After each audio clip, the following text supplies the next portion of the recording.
Social മീഡിയയിൽ എപ്പോഴും ചർച്ചയാകുന്ന ഒരാളാണ് സന്തോഷ് വർക്കി എന്ന ആറാട്ടണ്ണൻ. നടിമാർക്കെതിരെ അശ്ലീല പരാമർശം നടത്തി അറസ്റ്റിലായ ശേഷം സന്തോഷ് വർക്കിയെ സോഷ്യൽ മീഡിയയിൽ കാണാനില്ല. നേരത്തെ നടി നിത്യ മേനോൻ ഉൾപ്പെടെ സന്തോഷ് വർക്കി ശല്യപ്പെടുത്തതിനെക്കുറിച്ച് സംസാരിച്ചിരുന്നു.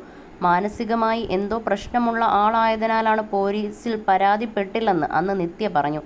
എന്നാൽ ഇത്തവണ സന്തോഷ് വർക്കി നിയമക്കുരുക്കിലകപ്പെട്ടു.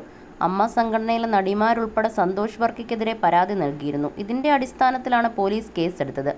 സന്തോഷ് വർക്കിക്കെതിരെ സംസാരിക്കുകയാണ് നടി മായ വിശ്വനാഥ്. ഇപ്പോൾ സന്തോഷ് വർക്കി നടിമാരെ അധിക്ഷേപിച്ചതിനെതിരെയാണ് മായ വിശ്വനാഥ് സംസാരിച്ചത്. തന്നെ സന്തോഷ് വർക്കി ഒരിക്കൽ ഫോണിൽ വിളിച്ച് സംസാരിച്ചതിനെക്കുറിച്ചും നടി ഓർത്തു.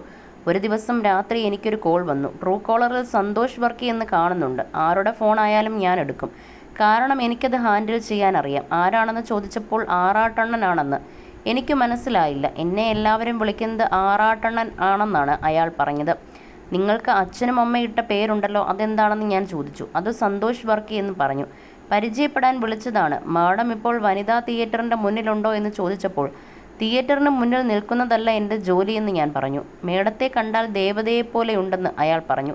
തനിക്ക് ദേവതയെ കണ്ട് പരിചയമുണ്ടോ എന്ന് ഞാൻ ചോദിച്ചു. സോഷ്യൽ മീഡിയക്കാരായ 2-3 പേരെ വിളിച്ച് ഞാൻ ചോദിച്ചു. അയ്യോ മായ ചേച്ചി ഫോൺ എടുക്കല്ലേ, തലവേദനയാണെന്ന് അവർ പറഞ്ഞു. അപ്പോഴാണ് മഞ്ജു വാര്യരെയും ഐശ്വര്യ ലക്ഷ്മിയെയും നിത്യ മേനോനെയും കല്യാണം കഴിക്കാൻ പിറകെ നടന്ന വ്യക്തി ഇതാണെന്ന് ഞാൻ അറിയുന്നത്. ഞാൻ ബ്ലോക്ക് ചെയ്തില്ല. ഇവനാണ് സിനിമാ നടികൾ മുഴുവൻ വേശ്യകളാണെന്ന് പറയുന്നതെന്നും മായ വിശ്വനാഥ് പറയുന്നു.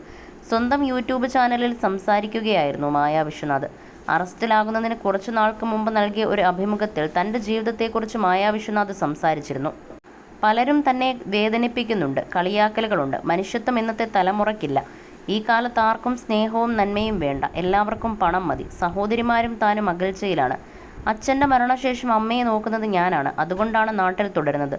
അല്ലെങ്കിൽ തനിക്ക് വിദേശത്തേക്ക് പോകാമായിരുന്നെന്നും സന്തോഷ് വർക്കി എന്ന് പറഞ്ഞു. എന്നെ സോഷ്യൽ മീഡിയയിൽ പരിഹസിക്കുന്നുണ്ടെന്ന് അമ്മയ്ക്കറിയാം. അമ്മ ഫോൺ ഉപയോഗിക്കാറില്ല. എന്നാൽ ബന്ധുക്കൾ വിളിച്ചു പറയും. നെഗറ്റീവ് മാത്രമേ ഈ ബന്ധുക്കൾ വിളിച്ചു പറയൂ എന്നും സന്തോഷ് വർക്കി പറഞ്ഞു. സിനിമാ താരങ്ങളെക്കുറിച്ച് എപ്പോഴും സംസാരിക്കുന്നയാളാണ് സന്തോഷ് വർക്കി. പല പരാമർശങ്ങളും വിവാദമായിട്ടുണ്ട്. തനിക്ക് ഉന്നത വിദ്യാഭ്യാസ യോഗ്യതയുണ്ടെന്നാണ് സന്തോഷ് വർക്കി പറയുന്നത്. ഓൺലൈൻ മീഡിയകളിൽ സ്ഥിര സാന്നിധ്യമായിരുന്നു സന്തോഷ് വർക്കി.